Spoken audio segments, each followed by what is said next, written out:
Hello guys, എല്ലാവർക്കും നമ്മുടെ പുതിയൊരു വീഡിയോയിലേക്ക് സ്വാഗതം. അപ്പോൾ ഇത് നമ്മൾ അകത്താണ് കേട്ടോ. അകത്ത് ജസ്റ്റ് ഒരു കർട്ടൻ പോലെ ചെയ്യിച്ചിട്ടുള്ളൂ. ജസ്റ്റ് ആ ഒരു വൈറ്റ് ബാക്ക്ഗ്രൗണ്ട് മാത്രം, വേറെ ഒന്നും നമ്മൾ ചെയ്യിച്ചിട്ടില്ല. കാരണം ഞാൻ ഒന്ന് രണ്ട് ഐറ്റംസൊക്കെ മീഷോന്ന് മേടിച്ചിട്ടുണ്ടായിരുന്നു അതിൽ ഹാങ് ചെയ്യാൻ വേണ്ടിയിട്ട്. അപ്പോൾ ജസ്റ്റ് അത് മാത്രം വെച്ചിട്ട്, കാരണം നമ്മൾ ചടങ്ങൊക്കെ ഇവിടെ അകത്തുനിന്നാണല്ലോ ചെയ്യാം. പുറത്ത് പന്തലിട്ട് അവിടെ ഭക്ഷണം മാത്രമല്ല. അപ്പോൾ ബാക്കിൽ ജസ്റ്റ് ഫോട്ടോ എടുക്കുമ്പോൾ ഒരു ഭംഗിക്ക് വേണ്ടി, ഇല്ലെങ്കിൽ എന്താ വെച്ചാൽ ചുമരും അവിടെയാണ് റൂമിലേക്കുള്ളൊരു വഴിയും ഒക്കെ ഉള്ളത്. അപ്പോൾ അതുകൊണ്ട് അത് ചെയ്യിച്ചു. ഇതാണ് കുട്ടീൻ്റെ ഉടുപ്പ് കേട്ടോ. അത് കംപ്ലീറ്റ് ആയിട്ടില്ല. അത് ഞാൻ മീഷോന്ന് ജസ്റ്റ് ചെറിയ എന്തോ ഒരു പൈസയ്ക്ക് എടുത്ത ഡ്രസ്സാണ്. ആ ഒരു ഗോൾഡൻ കളർ ഫ്ലവറൊക്കെ ആ ഡ്രസ്സിലുള്ളതാണ്. പിന്നെ ഈ താഴെ കാണുന്ന ലോട്ടസൊക്കെ ആരതി ചെയ്തതാണ് കേട്ടോ. അപ്പോൾ അതുപോലെ തന്നെ ഏട്ടനും ആദിക്കും നമ്മുടെ വളകാപ്പിൻ്റെയിലുണ്ടായിരുന്ന ആ ഒരു ഡ്രസ്സ് ഉണ്ടല്ലോ, സെയിം ആ ഡ്രസ്സ് തന്നെ അതിനകത്ത് ഒരു ജസ്റ്റ് ആ ചെസ്റ്റ് പോർഷനിൽ ഒരു ലോട്ടസ് മാത്രം വരാമെന്ന് വിചാരിച്ചു. എന്താ ലോട്ടസ് തീം എടുത്തതെന്ന് വെച്ച് എനിക്കറിയില്ല. എല്ലാവർക്കും ലോട്ടസ് തീമാക്കാം, തീം വൈസ് അല്ല, ലോട്ടസിൻ്റെ ഒരു പിക്ചർ എല്ലായിടത്തും ഇങ്ങനെ ചെയ്യാമെന്ന് വിചാരിച്ചു. എൻ്റെ ബ്ലൗസ് പിന്നെ ഒന്നും ചെയ്തില്ല. അതിനകത്ത് ആ ഒരു ഗോൾഡൻ ബീഡ്സൊക്കെ ജസ്റ്റ് കളർ മങ്ങിയിട്ടുണ്ടായിരുന്നു. അപ്പോൾ അതൊക്കെ ഒന്നും കൂടെ ഒന്ന് കളറാക്കി. ഇത് ആദിക്കുട്ടൻ്റെയാണ് കേട്ടോ. അതുകൊണ്ട് ഒരു ചെറിയ ലോട്ടസും ഏട്ടൻ്റെ ഒരു വലിയ ലോട്ടസും വരച്ചു. ഇതൊക്കെ ആരതി വരച്ചതാണ്. പിന്നെ കുട്ടീൻ്റെ ഉടുപ്പിലും ഇതുപോലെ അടിയിലൊരു 4-5 ലോട്ടസ് വരച്ചു. ഇനി മുകളിൽ പേരെഴുതാനുള്ളതാണ് കേട്ടോ. അപ്പോൾ അവിടെയും ഒന്ന് പേരെഴുതിയിട്ട് അത് ജസ്റ്റ് കവർ ചെയ്ത് വെക്കും. എന്നിട്ട് നെയിം റിവീലിങ്ങിൻ്റെ സമയത്ത് ഓപ്പൺ ചെയ്യും. അങ്ങനെയാണ് വിചാരിക്കുന്നത്. അപ്പോൾ അതാ പേരൊക്കെ എഴുതി റെഡിയാക്കിയിട്ടുണ്ട്. പേരൊക്കെ നിങ്ങൾ നേരത്തെ കാണും. എന്നാലും നെയിം റിവീലിങ്ങിൻ്റെ വീഡിയോ ഉണ്ട് കേട്ടോ. വേറെ ഞാൻ ഷോർട്സ് ഇട്ടു എന്ന് തോന്നുന്നു. അപ്പോൾ ഇതൊക്കെയാണ് ഡ്രസ്സിൻ്റെ ഡീറ്റെയിൽസ്. പിന്നെ ഞാനൊരു സാരി വാങ്ങിച്ചിട്ടുണ്ട്. ഇത് നമ്മുടെ പേര് നെയിം റിവീൽ ചെയ്യാനുള്ള ബോർഡ്. ഇത് നമ്മൾ ഇവിടെ ഒരു ഷോപ്പിൽ നിന്ന് ചെയ്യിച്ചതാണ് കേട്ടോ. അവരുടെ അടുത്ത് ജസ്റ്റ് ഡിസൈൻ നമ്മൾ കൊടുത്തു, എന്നിട്ട് അവർ പ്രിൻറ്റ് ചെയ്ത് തന്നു. അപ്പോൾ ഇനി ഹാങ് ചെയ്യണതും ഇത് സെറ്റാക്കുന്നതൊക്കെ നമ്മളാണ്. പപ്പടക്കോലൊക്കെ കൊണ്ടുവന്നിട്ടാണ് ഉണ്ടായിരുന്നു. ഹോളൊക്കെ ഉണ്ട്, കാരണം അത് അത്യാവശ്യം കട്ടിയുണ്ട് അതിൻ്റെ ബാക്കിലത്തത്. അപ്പോൾ അതൊക്കെ നമ്മളൊന്ന് റെഡിയാക്കി. ഇതൊക്കെ നമ്മൾ തലേ ദിവസമാണ് കേട്ടോ ചെയ്ത് വെച്ചത്. പിന്നെ ഇത് അന്നത്തെ ദിവസം രാവിലെ ഉണ്ട്. അപ്പോൾ കുഞ്ഞു ബേബി നേരത്തെ നീറ്റിട്ടുണ്ട്. നീറ്റ് പാലൊക്കെ കുടിച്ചിട്ട് ബെഡ് കിടന്ന് കളിക്കുകയാണ് കേട്ടോ. ആദ്യമായിട്ട് അത് തൊട്ടപ്പുറത്ത് കിടന്ന് ഉറങ്ങുന്നുണ്ട്. ബെഡൊക്കെ ആകെ അലങ്കോലായി കിടക്കുകയാണ്. കാരണം ഓരോ തവണ പാൽ കുടിക്കാൻ ഇങ്ങനെ നീക്കും. അതേപോലെ ആദ്യം അങ്ങോട്ടും ഇങ്ങോട്ടും ഒന്ന് തിരിയും. അതൊക്കെ എന്താ വെച്ചാൽ നമ്മളടുത്തുനിന്ന് നീറ്റ് പോകുമ്പോൾ അവന് പേടിയാണ്. അപ്പോൾ അവനൊന്ന് ഇങ്ങോട്ട് ഉരുണ്ട് വരും. അപ്പോൾ പിന്നെയും ഷീറ്റ് നീക്കും. അങ്ങനെ കേട്ട് ബെഡൊക്കെ ആകെ കേടുവന്ന് കിടക്കുകയാണ്. അപ്പം ഇനി ഇതാ കുളിച്ച് റെഡിയായി നമ്മളിങ്ങനെ ഓരോ പരിപാടികളൊക്കെ തുടങ്ങണം. അപ്പോൾ കഴിച്ച ടേബിൾ ജസ്റ്റ് ഒന്നിങ്ങനെ സെറ്റാക്കി വെച്ചിട്ടുണ്ട്. ഇനി കുറച്ച് കഴിഞ്ഞിട്ട് എന്തെങ്കിലും മാറ്റം വരുത്തണമെങ്കിൽ മാറ്റാനാണ്. നമ്മൾ 10 ടേബിളാണ് ഉള്ളത്. കൈ കഴുകാനുള്ളത് ഒക്കെ സെറ്റാക്കിയിട്ടുണ്ട്. ഇപ്പോൾ മഴയും കാര്യങ്ങളൊന്നും കാണാനില്ല. വലിയ പന്തലുണ്ട്, ടാർപ്പായുള്ള പന്തലായതുകൊണ്ട് മഴ പെയ്യാൻ ചാൻസ് ഉള്ളതുകൊണ്ട് സ്റ്റൂളുകളൊക്കെ അവിടെ ഉണ്ട്. പിന്നെ അകത്ത് എല്ലാവരും ഓരോരോ പണിയിലാണ്. ആദ്യമായിട്ട് അതാ ഗുഡായി ബ്രഷൊക്കെ ചെയ്ത് ഇവിടെ കിടക്കണു അല്ലേ.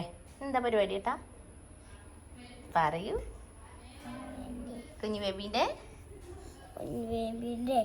ഞാൻ കുളിക്കും, എന്നിട്ട് പുതിയ ഡ്രസ്സൊക്കെ ഇടും. എല്ലാരും വരുമ്പോ വെൽക്കം ചെയ്യും. Good boy. എന്താ കുഞ്ഞു ബേബീൻ്റെ ചടങ്ങ് എന്താ പറയൂ? 28 എന്താ 28 സെറ്റല്ലേ ഏട്ടൻ? നീ റെഡി ആയിട്ട് കാണാൻ പറയൂ.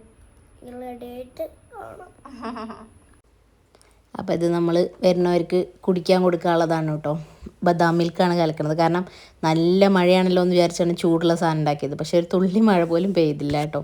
ഇത് അപ്പോഴേക്കും ചടങ്ങിന് സമയമായതുകൊണ്ട് വിളക്കും കാര്യങ്ങളൊക്കെ കൊണ്ടുവന്ന് വെച്ച് സെറ്റ് ചെയ്യാണ് കേട്ടോ. ബാക്ക്ഗ്രൗണ്ടൊക്കെ രാത്രി സെറ്റാക്കിയിരുന്നു. പക്ഷേ പിന്നെ ഞാൻ എൻ്റെ വീഡിയോ എടുക്കാൻ മറന്നു കേട്ടോ. അപ്പോൾ കറക്റ്റ് ആ ടൈം ആയപ്പോഴേക്കും കുട്ടി നല്ല കരച്ചിലായിരുന്നു കേട്ടോ. അതുവരെ നല്ല ഉറക്കവും കാര്യങ്ങളൊക്കെ ആയിരുന്നു. ഞങ്ങൾ ഈ ചടങ്ങ് തുടങ്ങുന്നതിന് മുമ്പ് കുറേ ഫോട്ടോസ് എടുത്തിട്ടുണ്ടായിരുന്നു കേട്ടോ.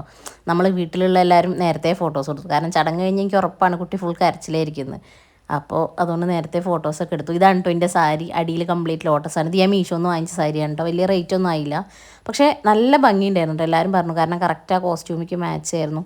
പക്ഷേ എന്താ വെച്ചാൽ വീതി കുറവാണ്. ഞാൻ ഹൈറ്റ് കുറവായതുകൊണ്ട് എനിക്ക് അധികം ഇങ്ങനെ നമ്മൾ ഉള്ളിലേക്ക് ഇങ്ങനെ തിരികെ വെക്കുമല്ലോ, അത് അധികം ഉണ്ടായിരുന്നില്ല. പക്ഷെ നല്ല ഹൈറ്റുള്ള ആൾക്കാർക്ക് ചിലപ്പോൾ വീതി പ്രശ്നം വരാൻ ചാൻസ് ഉണ്ട്. ആദ്യക്കൂട്ടനെല്ലാം ചെയ്യണം എന്ന് പറഞ്ഞിട്ട് ഭയങ്കര പ്രശ്നമായിരുന്നു കേട്ടോ. അപ്പോൾ നമ്മളെന്തെങ്കിലും പറഞ്ഞാൽ കരഞ്ഞു പോകും. അതുകൊണ്ട് നമ്മളിങ്ങനെ ഒരു അഡ്ജസ്റ്റ്മെൻറ്റിൽ ഇങ്ങനെ ഇരുത്തിയിരിക്കുകയായിരുന്നു. എനിക്കും അമ്മയ്ക്കും ഒന്നും നിലത്തിരിക്കാൻ വയ്യാതെ ഞങ്ങൾ കഷ്ടപ്പെട്ട് എങ്ങനെയൊക്കെയോ ആണ് ഇരിക്കുന്നത്. പിന്നെ കുറച്ച് കഴിഞ്ഞപ്പോൾ അമ്മയ്ക്ക് തീരെ കാലൊന്നും പൊക്കി വെക്കാൻ വയ്യാണ്ട് പിന്നെ ആരതി വന്നു കേട്ടോ, ഇതൊക്കെ ഒന്ന് പിടിച്ചു തരാൻ. പിന്നെ എന്താ വെച്ചാൽ ചടങ്ങുകൾ സത്യം പറഞ്ഞാൽ നമുക്ക് വലിയ ഓർമ്മയൊന്നുമില്ല. അപ്പോൾ ഓരോരുത്തരിങ്ങനെ ഓരോന്ന് പറഞ്ഞു തരുന്നുണ്ട്. അപ്പോൾ അതിനനുസരിച്ച് ഇങ്ങനെ എന്തൊക്കെയോ ചെയ്യാണ്. പിന്നെ ഒന്നിങ്ങനെ കരച്ച് നിർത്തിയപ്പോൾ അമ്മ പിന്നെ കണ്ണൊന്നും അധികം എഴുതിച്ചില്ല കേട്ടോ, കുറച്ചൊക്കെ ആക്കിയുള്ളൂ. വയമ്പൊക്കെ ജസ്റ്റ് ഒന്ന് ചടങ്ങിന് വേണ്ടി ഇങ്ങനെ തൊട്ട് നാവിൽ വെച്ചു എന്നേ ഉള്ളൂ. അപ്പോൾ ആദ്യം നമ്മൾ വയമ്പും ചന്ദനവും ഒക്കെ അരച്ചത് ഒന്നിങ്ങനെ തൊടിയിപ്പിക്കും, പിന്നെ ഒന്ന് ജസ്റ്റ് നാവിൽ വെച്ച് കൊടുക്കും, പിന്നെ കണ്ണെഴുതി അതേപോലെ ഇതൊക്കെ ഇടും, പിന്നെ കരിവാള ഇടിക്കുക, ചരട് കെട്ടിക്കുക, അങ്ങനത്തെ ചടങ്ങുകളൊക്കെ ഉണ്ട്. ഞാൻ മേക്കപ്പ് ചെയ്തിട്ട് തന്നെ കംപ്ലീറ്റ് ഒന്ന് കാണിക്കണം എന്നൊക്കെ വിചാരിച്ചു. പിന്നെ നമ്മൾ ഫോട്ടോ എടുക്കുന്ന തിരക്കിലായിരുന്നു, സമയം കിട്ടില്ല. ഫോട്ടോസ് ഒരുപാട് എടുത്തിട്ടുണ്ട് കേട്ടോ, കാരണം ഞാൻ വിചാരിച്ചു തീരെ ഫോട്ടോസ് കിട്ടില്ല എന്നായിരുന്നു. സാധാരണ ഇങ്ങനെ ഒരു ചടങ്ങൊക്കെ ആകുമ്പോൾ അങ്ങനെയുള്ളൂ. പക്ഷേ ഫോട്ടോസൊക്കെ കുറേ കിട്ടിയിട്ടുണ്ട്. കുട്ടി നല്ല കരച്ചിലുണ്ടോ സമയത്തൊക്കെ. പിന്നെ അത് കഴിഞ്ഞിട്ട് പിന്നെ ഓരോരുത്തർ ഇങ്ങനെ പിന്നെ നമ്മൾ ഗോൾഡ് കിട്ടിയിച്ചു, അങ്ങനെ കുറച്ച് ചടങ്ങുകൾ അത്രയൊക്കെ ഉള്ളൂ. പിന്നെ ഏട്ടനും ആദ്യം കൂടെ പിന്നെ ഒരു ചെവിയിൽ വെറ്റിലേക്ക് വെച്ചിട്ട് പേര് വിളിച്ചു, അത്രയൊക്കെ ചടങ്ങുണ്ടായിരുന്നുള്ളൂ കേട്ടോ. പിന്നെ ഇതിൻ്റെ ഇടയിൽ ആ പേര് വിളിക്കേണ്ട തൊട്ടുമ്പായിട്ട് നമ്മൾ പാലും പഴവും കൊടുക്കും കേട്ടോ. പഴം എന്നൊക്കെ പറഞ്ഞാൽ ജസ്റ്റ് അതൊന്നും ഇങ്ങനെ തൊടുക, ഒന്നിങ്ങനെ നാവിൽ വയ്ക്കുക, അത്രയേ ഉള്ളൂ കേട്ടോ. ജസ്റ്റ് എല്ലാവരും ഒന്നും കൊടുത്തില്ല, ജസ്റ്റ് അമ്മ മാത്രമേ കൊടുത്തിട്ടുണ്ടായിരുന്നുള്ളൂ. ഇതൊക്കെ തന്നെയാണോ നിങ്ങളുടെയൊക്കെ നാട്ടിലെ ചടങ്ങ് എന്ന് അറിയില്ല കേട്ടോ, നമുക്ക് ഓരോ നാട്ടിലും ഓരോ പോലെയാണെന്ന് തോന്നുന്നു കേട്ടോ. നമ്മളത് ആദ്യത്തെയും ഇതുപോലെയൊക്കെ തന്നെയാണ് ചെയ്തിട്ടുണ്ടായിരുന്നത്. പിന്നെ അങ്ങനെ വലിയ മാറ്റങ്ങളൊന്നും ഉണ്ടായിരുന്നില്ല. തവണ ആദ്യം കൂടെ ഉണ്ടായിരുന്നു, പേര് വിളിക്കുമ്പോൾ എല്ലാ ചടങ്ങിനും ആദ്യം ഉണ്ടായിരുന്നു. പിന്നെ ഞാൻ ആദ്യനോട് ചെയ്യേണ്ടെന്ന് പറഞ്ഞാൽ ചിലപ്പോൾ ആദ്യക്ക് വിഷമമായാലോ എന്ന് വിചാരിച്ച് പിന്നെ നമ്മളൊന്നും പറഞ്ഞില്ല കേട്ടോ. പിന്നെ അനു ജസ്റ്റ് പാദസരം ഇടിയിക്കുകയായിരുന്നു കേട്ടോ. അപ്പോൾ ഞാൻ ജസ്റ്റ് ഗോൾഡൊക്കെ നമ്മളിങ്ങനെ അവിടെ ഒരുമിച്ച് വെച്ചിട്ടുണ്ടായിരുന്നു. അപ്പോൾ എല്ലാം കൂടെ എന്നെ കൊണ്ട് ഇടിയിക്കാൻ കഴിയണില്ല. ഇത് മേമയുടെ മോൻ്റെ കുട്ടി കേട്ടോ. അപ്പോൾ അവൾ വള ഇടിയിക്കുകയാണ്. അവളൊക്കെ പെട്ടെന്ന് വന്നത്. അപ്പോൾ അതുകൊണ്ട് ഫോട്ടോ ഒന്നും എടുക്കാൻ പറ്റില്ല, കാരണം അനു ഈ വീഡിയോ ഇതിലിങ്ങനെ ജസ്റ്റ് വീഡിയോ എടുത്തിരിക്കുകയായതുകൊണ്ട് ഒക്കെ വീഡിയോ ഉള്ളൂ. ഇത് മനുവിൻ്റെ അമ്മയാണ്. അപ്പോൾ അങ്ങനെ ഓരോരുത്തരിങ്ങനെ, ഇത് അമ്മായിയാണ് കേട്ടോ, എൻ്റെ അമ്മായിയാണ്. അപ്പോൾ അങ്ങനെ ഓരോരുത്തർ ജസ്റ്റ് ഇങ്ങനെ ഗോൾഡൊക്കെ ഇടിക്കുക. പിന്നെ ഇത് തൊട്ടിലായിട്ട് നമ്മൾ ക്രാഡിൽ അവിടെ പുറത്ത് കൊണ്ടിട്ടിട്ട് ക്രാഡിൽ സെറിമണി ആയിട്ട് ചെയ്യണം എന്നൊക്കെ വിചാരിച്ചിരുന്നു. പക്ഷേ അവൾ കരച്ചിലായതുകൊണ്ട് പിന്നെ അതൊന്നും ചെയ്തില്ല. അപ്പോൾ ഞാൻ ജസ്റ്റ് ഒന്ന് കൊണ്ടുവന്നതിൽ കിടത്തി, അത്രയേ ഉള്ളൂ കേട്ടോ. അപ്പോൾ അത് ആ പരിപാടിയൊക്കെ കഴിഞ്ഞ് പിന്നെ ഭയങ്കര കരച്ചിലായിരുന്നു. പിന്നെ അതിന് കുട്ടീനെ റൂമിൽ കൊണ്ടുപോയി ആ ഡ്രസ്സൊക്കെ ഊരി മാറ്റിയിട്ടോ, കാരണം ഭയങ്കര ചൂടുമായിരുന്നു. മഴ പെയ്യുന്നു പറഞ്ഞിട്ട് ഒരു തുള്ളി മഴ പെയ്തിട്ടുണ്ടായില്ല, ഭയങ്കര ചൂടായിരുന്നു. അപ്പോൾ ഡ്രസ്സൊക്കെ മാറ്റി ചെറിയ ഒരു കുപ്പായം മാത്രം, ഡയപ്പറും മാത്രം ഇടിച്ചിട്ടോ. പിന്നെ ജസ്റ്റ് എല്ലാവരും വന്നവരൊക്കെ ഭക്ഷണം കഴിക്കാൻ, അങ്ങനെ വലിയ പരിപാടിയൊന്നും ആയിരുന്നില്ല കേട്ടോ. ഒരു 100 ആളെ പരിപാടി, ഒരു 2-3 ട്രിപ്പൊക്കെ ഭക്ഷണം. ആദ്യക്കൂടെ കുഞ്ഞിയൊക്കെ ഫസ്റ്റ് ട്രിപ്പ് തന്നെ ഇരുന്നുണ്ട് കേട്ടോ. അവർ ഒറ്റയ്ക്ക് ഇരുന്ന് ഭക്ഷണമൊക്കെ കഴിക്കാൻ തുടങ്ങി. ഇനി ഞങ്ങൾ കുട്ടീനെ കാത് കുത്തിക്കാൻ പോവാണ്. അപ്പോൾ എല്ലാവരും പോയി ആദ്യക്കൂട്ടതവിടെ. അപ്പോൾ അങ്ങനെ നമ്മളെല്ലാവരും കൂടിയാണ് പോണത്. അമ്മ വന്നിട്ടില്ല, അമ്മമ്മ വന്നിട്ടില്ല കേട്ടോ. പിന്നെ ഏട്ടൻ്റെ അച്ഛനും അമ്മയും പെങ്ങളും അവരൊക്കെ പിന്നെ പോയി കേട്ടോ, കാരണം നമ്മൾ കാതുകുത്തിയാൻ കുറച്ച് വൈകിട്ടാണ് പോണത്. അപ്പോൾ ഒരു 4:30 കഴിഞ്ഞിട്ടുണ്ടായിരുന്നു. പക്ഷെ നമ്മൾ ചാടിത്തുള്ളി പോയെങ്കിലും കുട്ടീൻ്റെ കാത് മാത്രം കുത്താൻ പറ്റിയില്ല. നമ്മൾ ഫോട്ടോ റീൽസൊക്കെ എടുക്കാമെന്നൊക്കെ വിചാരിച്ച് റെഡി ആയിട്ട് ഞാനൊക്കെ സാരി മാറ്റാതെ തന്നെ പോയതാട്ടോ. കാരണം പിന്നെ ഒരു പോയി ചെയ്യിക്കലുണ്ടാവില്ല. പിന്നെ ഇപ്പോഴാകുമ്പോൾ കിടക്കല്ലേ, അപ്പോൾ നമുക്ക് കുറച്ചും കൂടെ ഒക്കെ നോക്കാൻ പറ്റുമല്ലോ എന്നൊക്കെ വിചാരിച്ച് പോയതാണ്. പക്ഷേ ഇവിടെ ആദ്യക്കുട്ടൻ കാതുകുത്തണ പരിപാടി കേട്ടോ. ആദ്യക്കുട്ടൻ ഇതേപോലെ വേഗം ചെന്നു കമ്മൽ സെലക്ട് ചെയ്തു. ആദ്യം കുഞ്ഞു ബേബിക്ക് കമ്പനി കൊടുക്കാൻ വേണ്ടിയിട്ടാണ് ആദ്യം കുത്തിയത്. പക്ഷേ എന്താ വെച്ചാൽ ആ കുട്ടീൻ്റെത് നോക്കിയപ്പോൾ അവിടെ കാത് കുത്താനുള്ള സ്പേസ് ഭയങ്കര കുറവായിരുന്നു.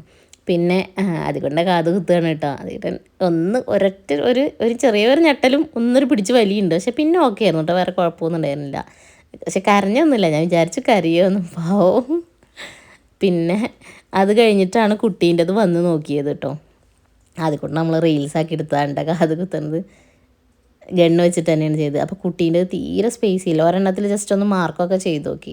അപ്പോൾ പിന്നെ അവർ തന്നെ പറഞ്ഞു നമുക്ക് കുറച്ച് കഴിഞ്ഞിട്ട് ചെയ്യാമെന്ന്. അപ്പോൾ പിന്നെ അതുകൊണ്ട് നമ്മൾ കാത് കുത്താതെ തന്നെ തിരിച്ചു പോകുന്നു കേട്ടോ. അപ്പോൾ അത്രയ്ക്കുള്ള ഈ ഒരു വീഡിയോ. അപ്പോൾ ഈ ഒരു വീഡിയോ ഇഷ്ടമായി കഴിഞ്ഞാൽ ലൈക്ക് ചെയ്യുക, ഷെയർ ചെയ്യുക, കമൻറ്റ് ചെയ്യുക, സബ്സ്ക്രൈബ് ചെയ്യുക. അപ്പോൾ നമുക്ക് അടുത്ത വീഡിയോയിൽ കാണാം കേട്ടോ. ബൈ.